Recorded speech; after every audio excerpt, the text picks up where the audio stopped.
Hey, thank you for coming by Tori Magoo 44. Today is April 7th. Tomorrow is Easter. And it's also Passover for people who celebrate Passover. I happen to have grown up in a Catholic family, so we celebrated Easter, and I had all kinds of fun. I always have kind of fun Easter things around my house.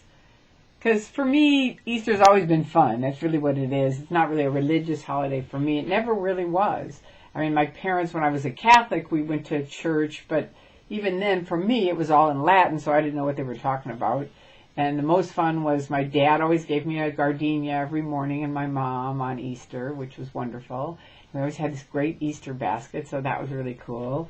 And then we had an Easter egg hunt with our friends and our family, and then just a great day of delicious food and games and stuff like that. So that's what Easter is to me, really. But today, I'm doing my cult series, and this is on the cult of confession, which, of course, Catholics have confession, and I'm going to tell you the difference in the two. If you go to confession as a Catholic, or probably any religion, you can talk to someone and tell them things that, kind of secrets, things you've done that you feel bad about. And where I only know the Catholic Church, they give you either prayers to say or a rosary if you did really bad things or whatever. But then that's it. That's it. That's the end of it. That's all there is. In Scientology, or in any cult, they use confession as something, it's actually very, very insidious. Because you think you're going to confession, which in Scientology they call security checking, to get off any of your secrets. But really what it does, I'm going to read you what Margaret Singer says in this book. This is the Cults in Their Midst. Because she says it very, very well. Hang on. And where is it? Okay, here it is.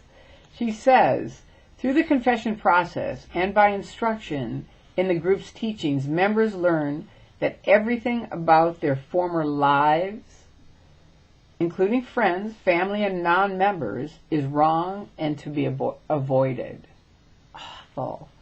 Outsiders will put you at risk of not attaining the purported goal. They will lessen your psychological awareness, hinder the group's political advancement, obstruct your path towards ultimate knowledge, and allow you to become stuck in your past life and incorrect thinking. Now, I know for anybody listening to this, again, I've said it before, and you guys have the access to the internet, so you know a lot more than we did who were in the original Truman Show, where there was no net. If you wanted to find out anything, you literally had to leave Scientology, be declared a suppressive person, which is awful for them. For me, I'm declared suppressive, and just in case you missed it, or you're new, or you're newly out, here's my declared SP Declare, and yes, I'm proud of it. It's all these phony things that they made up about me, which are total bogus, and my only terminal is the International Justice Chief via the Continental Justice Chief. And this was in, September 15th of 2000. So this is, again, a thing with confession. If you confess enough, they might not declare you suppressive, right? I mean, how awful is that they're holding that over your head? It's so bogus. And you end up literally twisting things around to fit into this mold so that you pass. Do you see what I mean? To get onto their upper levels, you really have to do a lot of this confessing till they say, okay, you're good enough. And basically, what does you're good enough mean? They know you're controlled. You've kind of given your mind, your thoughts, your heart over to them. And that's awful. I mean, I didn't have any clue of that when I was in. I was a sect checker. I was a person who did confessions for people. And it's so far from confession, it's ridiculous. And in Scientology, they write everything down. So whatever you say, and in any cult, they can use it against you, your confessions too. That's another one of their traps. It's very tricky. I hope you guys get one of these books. Either this one, Cults in Our Myths, or by Margaret Singer, or this one, The Thought Form and Psychology of Totalism by Robert J. Lifton. Really good. It's intense, but it's really good. And then also Steve Hassan's got, he was in the Mormons, and he's really cool too. releasing the bonds, right?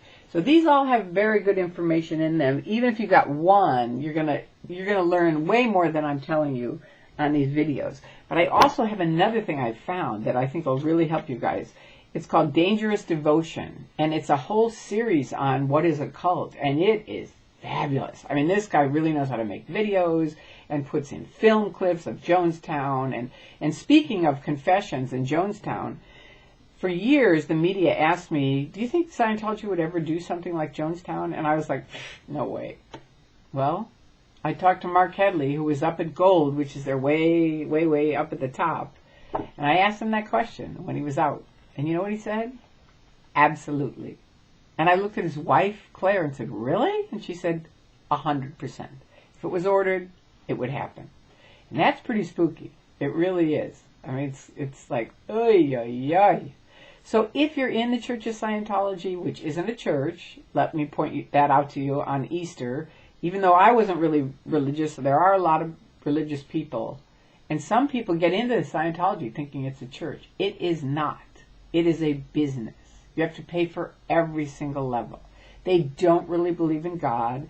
Maybe if they come in like I did, I sort of had a concept of God, but he certainly was off in a closet for a long, long time, for like probably 29 years. And that's a whole nother story on how he came out of the closet. But Hubbard was against Jesus Christ. He was against churches. He was against angels. It's so, they don't pray. They don't have anything really religious. They call it spiritual. And it's really just mind control. That's all it is.